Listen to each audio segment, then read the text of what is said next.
कहानी का नाम जो कहा नहीं गया। शैली भावनात्मक, पारिवारिक ड्रामा। अनुमानित समय 33-40 मिनट। पात्र शुभा मेहरा, 62 वर्षीय विधवा मां। मध्यम वर्गीय और भावुक रिया मेहरा, 28 वर्षीय बेटी, स्वतंत्र, आत्मनिर्भर लेकिन भावनात्मक रूप से दूर विवेक, रिया का मंगेतर। सहानुभूतिशील कुमार साहब, शुभा जी के पड़ोसी और पुराने मित्र। भूमिका मां और बेटी।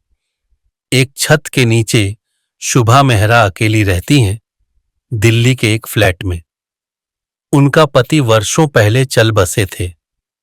बेटी रिया, जो कभी उनकी जान थी, अब उनसे दूर हो गई है। नहीं कि शहर छोड़ दिया है, पर दिल की दूरी कुछ ऐसी है कि मां बेटी एक ही घर में होते हुए भी एक दूसरे से नहीं टकराते।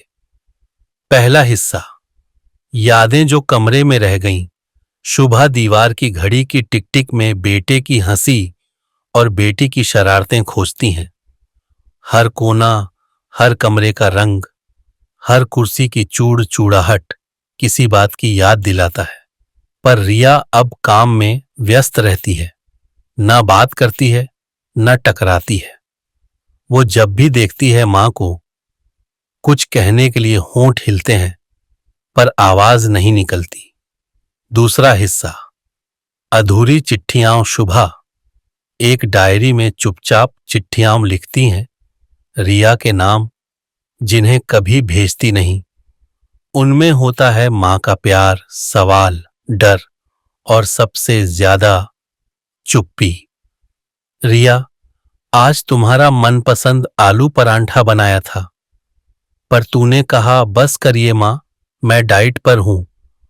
तू बड़ी हो गई है, मैं समझती हूं, पर क्या तू इतनी बड़ी हो गई कि मां की आंखें भी न पढ़ पाए? तीसरा हिस्सा, रिया की उलझन। रिया विवेक से प्यार करती है। वह समझदार है, संवेदनशील है, पर जब भी मां की बात आती है, रिया चिढ़ जाती है। मां को हर बात में इमोशनल होना है, हर चीज को बढ़ा चढ़ाकर दिखाना है। विवेक कहता है, कभी चुपचाप उनके पास बैठकर देखो, शायद तुम सुन लो वो बातें जो उन्होंने कभी कही नहीं। चौथा हिस्सा, एक रात। एक टूटन, एक रात बिजली चली जाती है। रिया घर लौटती है और मां को छत पर अकेले बैठा देखती है, एक दिया जलाए, हाथ में रिया की बचपन की तस्वीर लिए। शुभा बोलती हैं, पहली बार सीधे, मैंने तुम्हें समझाया नहीं रिया, बस जताया, और शायद बहुत ज्यादा जताया। पर तुम्हारा दूर जाना ये सजा जैसी लगती है। रिया सुनती है, चुपचाप। पांचवां हिस्सा, मां की अस्पताल यात्रा। कुछ दिनों बाद शुभा बेहोश होकर गिर जाती है। रिया उन्हें अस्पताल ले जाती है। आईसीयू में मां को देखते हुए रिया का कठोर चेहरा पिघलता है।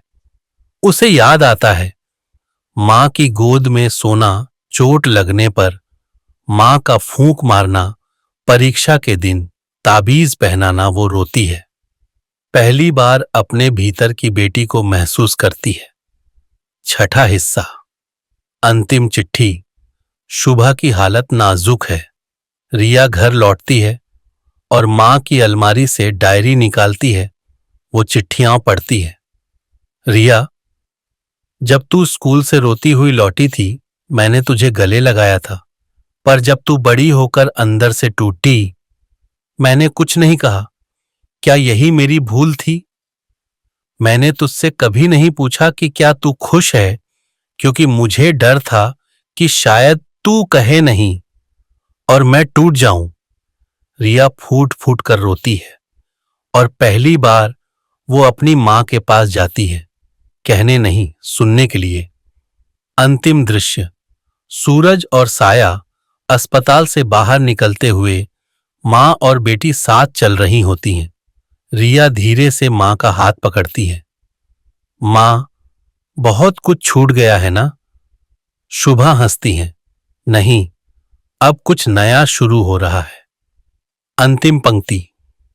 कुछ रिश्ते टूटते नहीं, बस थम जाते हैं और फिर किसी एक के आंसू उन्हें दोबारा बहा देते हैं।